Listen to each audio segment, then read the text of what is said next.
কিছুদিন আগে চলাকালীন টেস্ট পরীক্ষার সময় আমার বন্ধুর সাথে আমার টেস্ট দেখা হয়।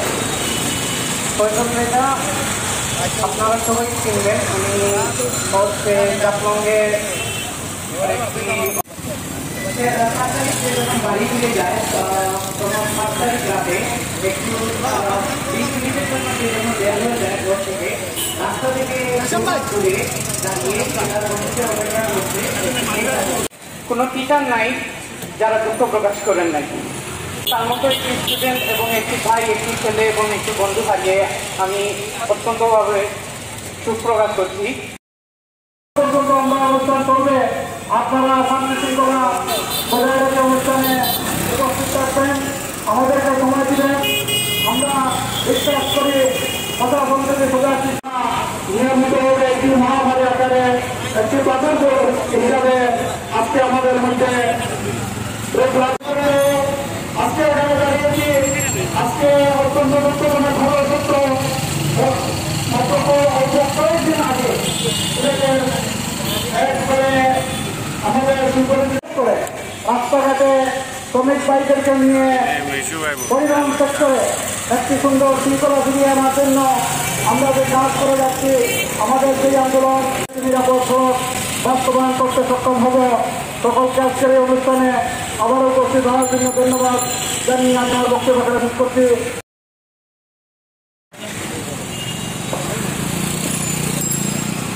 ধন্যবাদ। আপনার প্রশ্নের মধ্যে আমরা যারা বক্তব্য রাখতে এই বাংলাদেশের ভবিষ্যৎ হয়ে বর্তমান বাংলাদেশের কাছে একটি নিরাপদ সড়ক দাবি করি। এই সড়ক দুর্ঘটনা কেন করছে সেই কারণ নির্ণয় করা অত্যন্ত জরুরি। আপনারা নিশ্চয় বলতে পারবেন, ঈদের পরবর্তী সময়ে এই সিলেট নগরীতে বেশ কিছু দুর্ঘটনা ঘটছে। আমরা দেখেছি গতদিন শাখাবাজারের একটি গাড়ি দুর্ঘটনা অবস্থানে রোড অ্যাক্সিডেন্ট করে অনেকজন আহত হয়েছে এবং একজনের দুজন সেখানেই মৃত্যু হয়েছে। আমরা দেখেছি গতদিন সুনামগঞ্জের ছাত্রদের একজন শিল্পী প্রায় 3 জনের ছাত্র সেখানেই মৃত্যুবরণ করেছে। এই যে হারে সড়ক দুর্ঘটনা করছে সেখান থেকে আমাদের পরিত্রাণ হওয়া একান্ত জরুরি।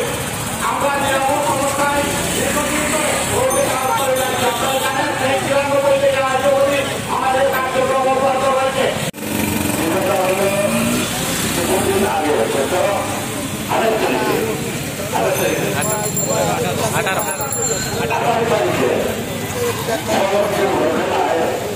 আমাদের এমন একজন ব্যক্তিকে আমরা হারিয়ে ফেলেছি, মশিউর রহমান আবুল হাসান নামে পরিচিত।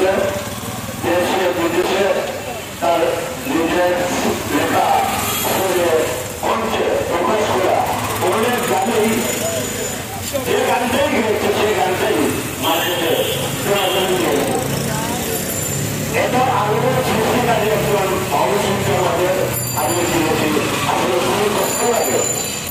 নায়ক ইলিয়াস হোসেন বিগত 30 বছর পূর্বে নিরাপদ সড়ক চাই নামে এই সংগঠনটা অনেক আন্দোলন, অনেক কষ্টের বিরোধে এই সড়ক সংঘর্ষের মাধ্যমে এই রাস্তায় গাড়ির চাকায় মিশ্র হয়ে পড়তে দেখতে চাই না।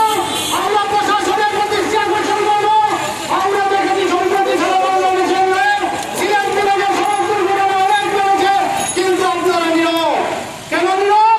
আপনারা সরকারের চাকরি করেন, আমাদের প্রতিনিধিত্ব করেন, আপনাদের কাছে আপনারা আইনজীবী সংস্থা, আপনাদের খুলে আমরা একটি দেখতে পাচ্ছি না।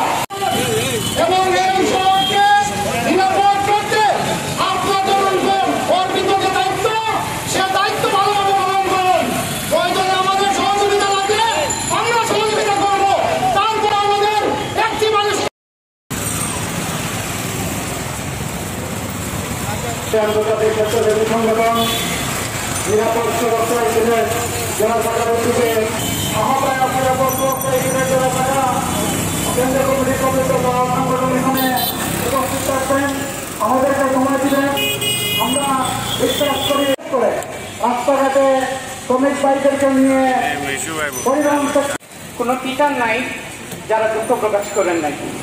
তার মতো আজকে এখানে দাঁড়িয়েছি। আজকে অত্যন্ত গুরুত্বপূর্ণ খবর সূত্র নিরাপদ সড়ক বাস্তবায়ন করতে সক্ষম হব। সকলকে আজকের এই অনুষ্ঠানে আবারও এই বাংলাদেশের ভবিষ্যৎ হয়ে বর্তমান বাংলাদেশের কাছে একটি নিরাপদ সড়ক দাবি করি। আমরা নিরাপদ অবস্থায়